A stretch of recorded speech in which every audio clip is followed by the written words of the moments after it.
Hey yo, how's it going, boys? What is up? Source back once again for yet another character impression. This time we have T-Rex Chan, man. T-Rex Chan.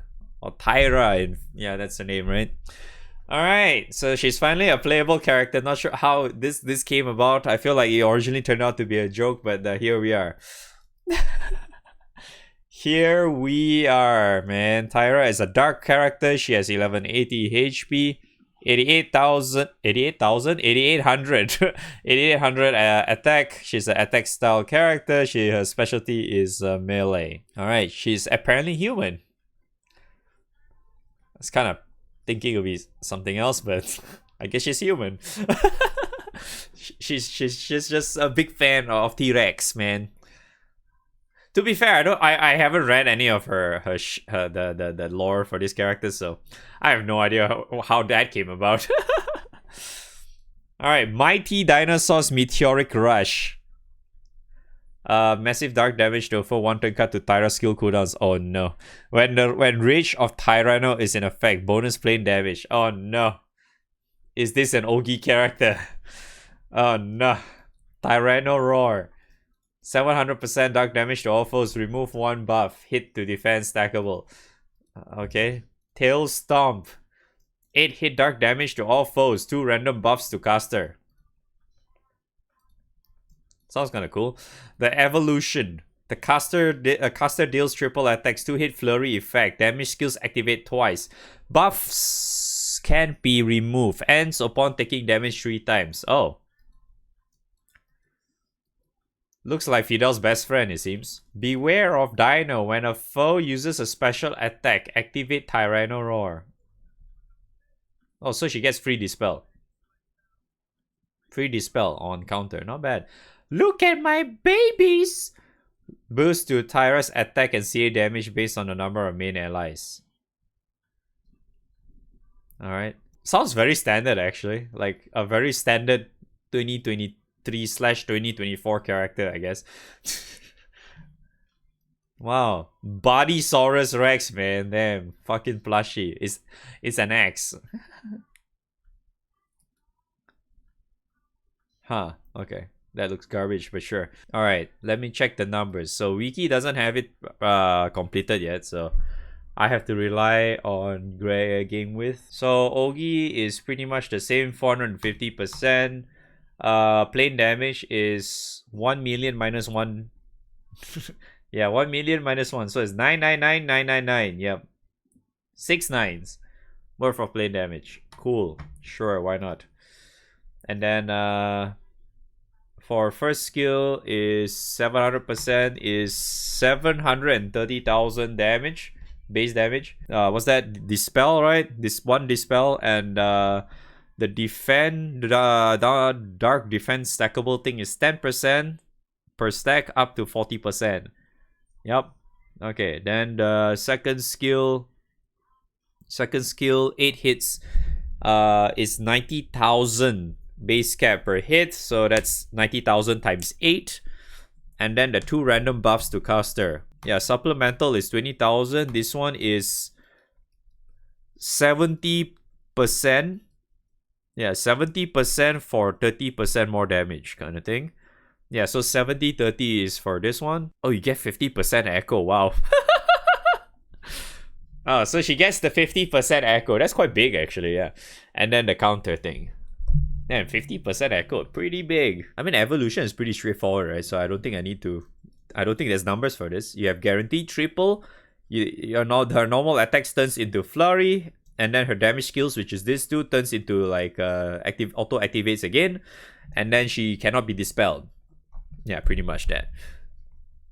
And then her second passive, because it looks like it's 10% times the number of party members though, but it looks like it caps at 30%. Yeah, so as long as you have 3 other party members, you should be capped then, right? Yeah, I think that's what you meant. The CA damage is 20% and it caps at 60%. She actually sounds like a very typical character that you can just happily use in this day and age. You know? Like, it's not like the ones where you use and it just gets, like, just tossed aside kind of thing. I feel like if you have this character and you're lacking with like a lot of like say incoming nukes, if you want to have like a nuker, like a skill nuker, because she's one, like a skill nuker to use with your Kango or whatnot, if you're that kind of player, yeah, she can definitely be that character, right? Because it also helps that she can also work in relatively nice in like full auto, because you have basically free dispels or whatnot, because you know she auto activates whenever the foe does its own trigger or whatnot. Whenever that happens, she will cast her first skill, right? And her first skill is the dispel one, so you get a free dispel essentially. So for example, like Guild War stuff tends to happen a lot, right? So every single time when the boss decided to do like a super at 50% during Guild War, it always does like crazy amount of buffs to itself. So having like, oops, sorry, I knocked my mic. At least with her around, if you have the third skill on, it should activate twice. If I understand correctly, it should activate twice, which can be very, very handy. For especially if you're using in like full auto and stuff, where you could also consistently keep her away from danger, meaning like if you have like a lot of barrier, if you have like any form of like mirror, dodge up, you know, all those kind of stuff, right? Especially putting it on her, it would be very, very beneficial, because I feel like as long as you're able to keep up her third skill, which means that she must not take damage more than 3 times. If that buff stays up forever, she's gonna be able to do a lot of damage for you. Double dispel, and then the 8 hits becomes 16 hits instead. And also she gets 4 buffs instead of the 2 buffs, right? So it's pretty good, right? It's actually relatively nice to use for, well, 2020. I need to get used to this now.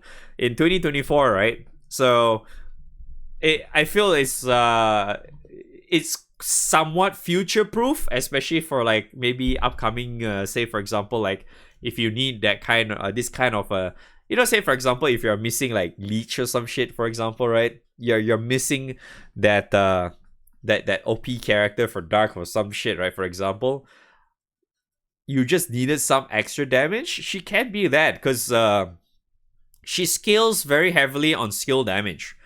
I wouldn't say she's the character that skills a lot on autos, even though she has like flurry. But honestly, to me, that's kind of whatever. To me, just having this damage skills activate twice is the big one.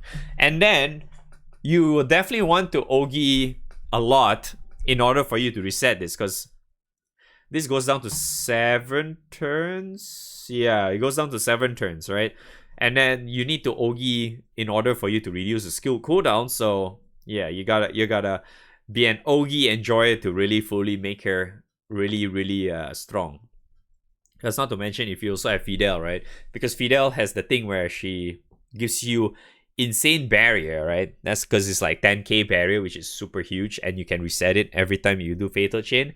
So in V2, she's probably not gonna get hit a lot if you have Fidel, for example. So it's very, very nice. And what's that? You're able to reset Fidel's thing very, very easily.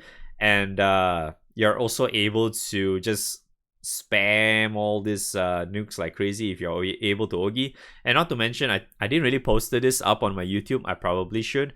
The new EMP, the new support EMP for Fidel basically allows Fidel to be able to get more meter or some shit, if I recall correctly. So that also means that you're able to basically give more meter to Tyra, so just so that she can get more Ogi, right? So maybe, for example, if you don't really want to go Kango, you probably can go something else like Mana Diver or some other the usual shit. You're most likely able to still do relatively well by with that kind of setup, because she still gets quite a bit of meter with the help of what's that? Fidel, for example, right? So there's that. So TLDR, she's very reliant on other characters, I feel like. Right? She's definitely that one character that she needs help from like some other characters to make her fully efficient. Other than that, she's probably relatively a really nice skill nuker kind of thing. If you're able to reset this very fast.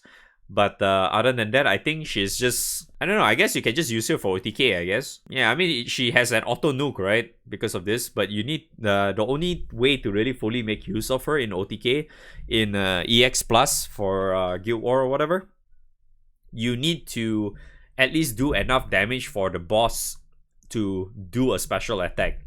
Just so she can counter, right? So hopefully you set up enough, like, you are able to hit post 50%, and then she will counter along with some other characters or whatnot, right? Like 6 or some shit, I don't know. You know, then it should be fine. And if, for example, also if you're lacking in, say for example, like damage wise, especially in the OTK, you just need to press her third skill, and then whenever she Ogies and then she counters, it should be activated twice, right? It should. Alright, so I guess that's probably the extent I would explain on Tyra. She's a supplicable character anyway, so we shouldn't really expect her to be like, I don't know, anywhere broken or whatever. If she's like, I don't know, like super insane or something, that's kind of odd.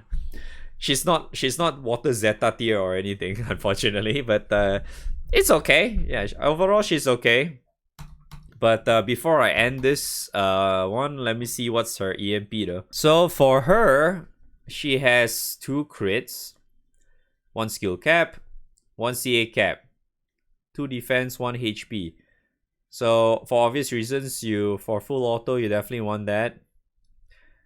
And then that, if you're doing for OTK or whatever, you definitely want this too for obvious reasons. And then maybe one here just to make it consistent. 1 here, and probably 1 here if you want. But you could just put crit 2 if you want. You can max out this crit. You can max out this crit. You could also probably put some HP, because remember her HP is quite low. So you can actually just put some HP. You could also like ignore the Ogi damage, and instead you can put like 1 or 2 points on defense instead, if you're planning to like go use her in like long runs or whatnot. Simply because that for Ogi damage is not really needed, just because of this, because she she gets quite a bit of Ogi damage from her passive anyway. So technically speaking, you can kind of ignore needing the EMP for her Ogi, right? So you can kind of ignore this if you so desire, especially if you're running out of points already, for example. The explanation I can give you or suggestions for her EMP. So other than that, she's just very straightforward character, skill-based OTK type of Andy. Definitely not a burst character. You can probably kind of use her for maybe like proving grounds or some shit to a certain degree, because you know she does a lot of like nuke damage and whatnot, so maybe it might work. I don't know. But you have to see, I guess. But that's all I'm gonna say about Tyra. Hopefully you guys find this helpful in any way, shape, or form. I will see you guys on the limited characters segment.